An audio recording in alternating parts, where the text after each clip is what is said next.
Saya Angelina Gustiani dari semester 3. Sebelumnya, perkenalkan, nama saya Alivia Ganisi Anggarini dari program studi pendidikan akuntansi semester 3A. Perkenalkan, nama saya Aprilia Sinabila dari prodi pendidikan akuntansi semester 3. Saya akan mereview PSAK 2, laporan arus kas. Laporan arus kas, informasi arus kas entitas berguna sebagai dasar untuk menilai kemampuan entitas dalam menghasilkan kas dan setara kas serta menilai kebutuhan kas entitas untuk menggunakan arus kas tersebut. Laporan arus kas menggambarkan perubahan historis dalam kas dan setara kas yang diklasifikasikan atas aktivitas operasi, investasi, dan pendanaan selama satu periode. Manfaat laporan arus kas memberikan informasi yang memungkinkan para pengguna untuk mengevaluasi perubahan dalam aset bersih entitas, struktur keuangan, likuiditas dan solvabilitas, dan kemampuan memengaruhi jumlah serta waktu arus kas dalam rangka penyesuaian terhadap keadaan dan peluang yang berubah. Menilai kemampuan entitas dalam menghasilkan kas dan setara kas dan memungkinkan para pengguna mengembangkan model untuk menilai dan membandingkan nilai sekarang dari arus kas masa depan. Meningkatkan daya banding pelaporan kinerja operasi berbagai entitas. Kas dan setara kas. Kas adalah saldo kas atau cash on hand dan rekening giro atau demand deposit. Setara kas adalah investasi yang bersifat sangat likuid, berjangka pendek, dan yang dapat dengan cepat dapat dijadikan kas dalam jumlah yang dapat ditentukan dan memiliki risiko perubahan nilai yang tidak signifikan. Antara lain, investasi secara jatuh tempo 3 bulan atau kurang, saham tidak termasuk kecuali preferen yang jatuh temponya telah ditentukan, cerukan atau bank overdraft termasuk dalam kas atau setara kas. Arus kas tidak termasuk mutasi antara pos-pos yang termasuk kas atau setara kas. Arus kas operasi. Aktivitas operasi adalah aktivitas penghasil utama pendapatan entitas dan aktivitas lain yang bukan merupakan aktivitas investasi dan pendanaan. Indikator utama menentukan apakah operasi dapat menghasilkan kas untuk melunasi pinjaman dan memelihara kemampuan operasi entitas membayar dividen dan melakukan investasi.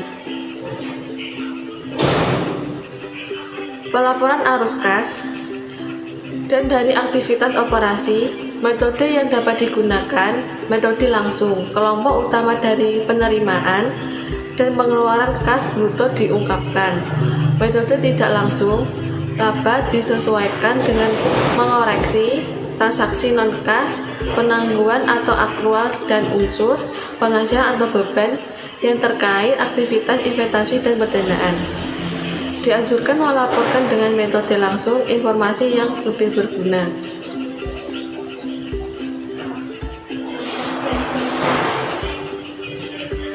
Pelaporan arus kas dari aktivitas investasi dan pendanaan dilaporkan secara terpisah.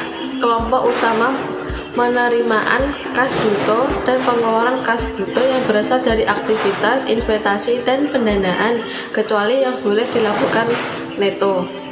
Dilaporkan dengan neto, penerimaan dan pengeluaran kas untuk kepentingan pelanggan jika lebih mencerminkan aktivitas pelanggan daripada aktivitas operasi, atau pembayaran rekening giro dana pelanggan dikelola entitas asosiasi. Penerimaan dan pengeluaran untuk pos-pos dengan perputaran yang cepat, jumlah yang besar, dan jangka singkat, transaksi kredit, nasabah, pembelian dan penjualan investasi, pinjaman jangka pendek. Untuk lembaga keuangan dengan arus kas neto, penerimaan dan pembayaran kas sehubungan dengan deposito, penempatan dan penarikan deposito pada lembaga keuangan lain, pemberian dan pelunasan uang muka dan pinjaman kepada nasabah. Arus kas dalam uang mata asing. Arus kas dari transaksi mata uang asing dibukukan dalam mata uang fungsional entitas dengan mengalihkan jumlah mata uang asing tersebut dengan nilai tukar pada tanggal transaksi. Arus entitas anak di luar negeri dijabarkan berdasarkan nilai tukar pada tanggal transaksi arus kas konsisten dengan PSAK 10, keuntungan dan kerugian yang belum direalisasi akibat perubahan nilai tukar bukan arus kas, perubahan nilai tukar laporan dalam LAK untuk merekonsiliasi saldo awal dan akhir kas dan setara kas.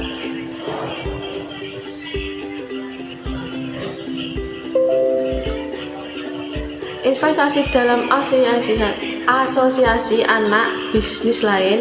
Investasi dilaporkan hanya terkait dengan arus kas yang terjadi antara investor dan investor. Arus kas yang berasal dari perolehan dan kehilangan pengendalian atas entitas anak dan bisnis lain disajikan secara terpisah dan diklasifikasikan sebagai aktivitas investasi. Pengungkapan atas peroleh dan kehilangan pengendalian entitas anak dan bisnis antara lain jumlah imbalan, porsi imbalan yang merupakan kas atau setara kas, jumlah kas dan setara kas pada entitas anak di mana pengendalian hilang, jumlah aset dan liabilitas secara kas atau setara kas di mana pengendalian hilang. Ketentuan lain. Transaksi investasi dan pendanaan non-kas diungkapkan pada bagian lain laporan keuangan, sehingga dapat memberikan semua informasi relevan mengenai aktivitas investasi dan pendanaan. Entitas mengungkapkan komponen kas dan setara kas serta menyajikan rekonsiliasi jumlah tersebut dalam LAK dengan pos yang sama yang disajikan laporan posisi keuangan. Entitas mengungkapkan jumlah saldo kas dan setara kas yang signifikan yang tidak digunakan oleh kelompok usia atau restriksi beserta pendapat manajemen efektif berlaku 1 Januari 2011. Nah, di sini saya akan menjelaskan mengenai PSAK 3, laporan interim atau interim report. Perubahan PSAK revisi 2010 tidak mengatur entitas yang disyaratkan menerbitkan laporan keuangan interim. Entitas yang menerbitkan laporan keuangan interim harus mengikuti ketentuan dalam PSAK 3. Isi laporan keuangannya meliputi laporan keuangan interim sesuai dengan PSAK 1, kemudian laporan keuangan ringkas yang menyangkut judul, subjudul dalam laporan keuangan tahunan, dan catatan penjelasan. Penjelasan dalam catatan laporan keuangan dan informasi minimal mengungkap kepatuhan terhadap PSAK. Selanjutnya mengenai ruang lingkup PSAK. Nah, PSAK ini tidak mengatur entitas yang disyaratkan menerbitkan. Regulator pemerintah mensyaratkan entitas tertentu untuk menerbitkan laporan keuangan interim sesuai dengan standar akuntansi. Laporan keuangan interim dievaluasi kepatuhannya terhadap standar akuntansi. Jika laporan keuangan interim tidak sesuai SAK, tidak menghalangi laporan keuangan tahunan mematuhi SAK. Jika laporan interim sesuai dengan standar akuntansi, maka harus sesuai dengan PSAK 3 ini. Kemudian definisi laporan keuangan interim. Nah, laporan keuangan interim merupakan laporan keuangan yang berisi baik laporan keuangan lengkap untuk satu periode interim. Periode interim itu sendiri yaitu suatu periode laporan keuangan yang lebih pendek dari 1 tahun buku penuh. Laporan keuangan interim Isinya yaitu entitas diperbolehkan menyusun laporan keuangan interim informasi lebih sedikit dibandingkan dengan laporan keuangan tahunan. Kemudian pertimbangannya itu untuk tepat waktu, biaya, pengulangan informasi. Nah, informasi lebih sedikit dibandingkan dengan laporan tahunan. Kemudian laporan interim menurut PSAK 3, yaitu laporan interim dapat disajikan dengan 2 sajian, yaitu laporan keuangan lengkap dan laporan keuangan ringkas. Nah, komponen-komponen minimal yang ada di laporan keuangan interim itu meliputi laporan posisi keuangan ringkas. Yang kedua adalah laporan laba rugi komprehensif dalam laporan terpisah atau digabung. Pemutakhiran yang tidak signifikan terhadap catatan atas laporan keuangan tahun terkini tidak perlu dibuat. Informasi yang material dan tidak diungkapkan di bagian manapun dalam laporan keuangan interim diungkapkan. Kepatuhan terhadap standar akuntansi harus diungkapkan. Keputusan materialis, pengakuan, dan pengungkapan didasarkan pada data untuk periode interim. Nah, penyajian kembali laporan keuangan interim, perubahan kebijakan akuntansi. Sekian penjelasan materi atau review PSAK 3 dari saya. Kita lanjutkan review PSAK 4 dari rekan saya yang selanjutnya. Di sini saya akan mereview PSAK 4, laporan keuangan konsolidasian dan laporan keuangan tersendiri. Ruang lingkup ditunjukkan untuk penyusunan dan penyajian laporan keuangan konsolidasian untuk sekelompok entitas yang berada dalam pengendalian suatu entitas induk. Diterapkan untuk akuntansi investasi anak, pengendalian bersama identitas, dan identitas asosiasi ketika suatu identitas menyajikan laporan keuangan tersendiri sebagai informasi tambahan. Ruang lingkup laporan keuangan konsolidasian meliputi seluruh entitas anak dan entitas induk. Laporan keuangan tersendiri hanya dapat disajikan sebagai informasi tambahan dalam laporan konsolidasian. Suatu identitas anak tidak dikeluarkan dari konsolidasi hanya karena investor merupakan organisasi modal vanduga, reksadana, unit perwalian, atau entitas sejenis. Pengendalian entitas induk memiliki secara langsung atau tidak langsung melalui entitas anak lebih dari setengah kekuasaan suara suatu entitas. Induk dikatakan memiliki pengendalian jika terdapat: pertama, kekuasaan yang melebihi setengah hak suara sesuai dengan perjanjian dengan investor lain. Yang kedua, kekuasaan untuk mengatur kebijakan keuangan dan operasional entitas berdasarkan AD atau perjanjian.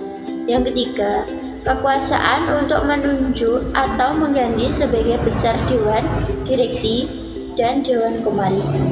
Yang keempat, kekuasaan untuk memberikan suara mayoritas pada rapat dewan direksi atau dewan komisaris. Keberadaan dan dampak dari hak suara potensial dipertimbangkan untuk penilaian pengendalian.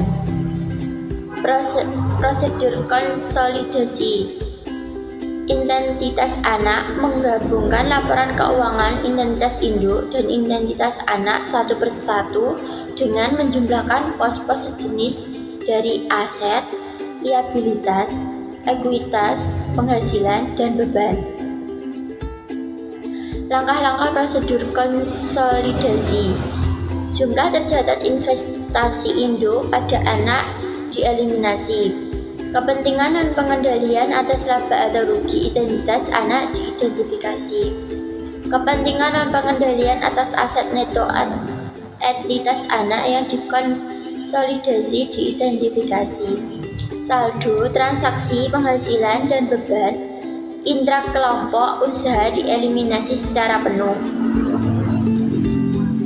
Laporan keuangan entitas induk dan entitas anak yang digunakan dalam penyusunan laporan konsolidasi disusun dengan tanggal yang sama. Apabila ada perbedaan, maka entitas anak menyusun laporan tambahan sesuai laporan konsolidasi. Perbedaan tidak lebih dari 3 bulan. Laporan keuangan konsolidasian disusun dengan menggunakan kebijakan akuntan yang sama untuk transaksi dan peristiwa lain dalam keadaan yang serupa. Jika berbeda, dilakukan penyesuaian. Kepentingan dan pengendalian disajikan di ekuitas dalam laporan posisi keuangan konsolidasian, terpisah dari ekuitas pemilik entitas induk. Perubahan kepemilikan entitas induk dalam entitas anak yang tidak menyebabkan kehilangan pengendalian dicatat sebagai transaksi ekuitas. Kehilangan pengendalian. Apabila entitas induk kehilangan pengendalian di anak, maka entitas induk menghentikan pengakuan aset dan liabilitas anak pada nilai tercatatnya ketika pengendalian hilang. Menghentikan pengakuan jumlah tercatat kepentingan non-pengendalian pada entitas anak terdahulu. Maka mengakui nilai wajar pembayaran yang diterima.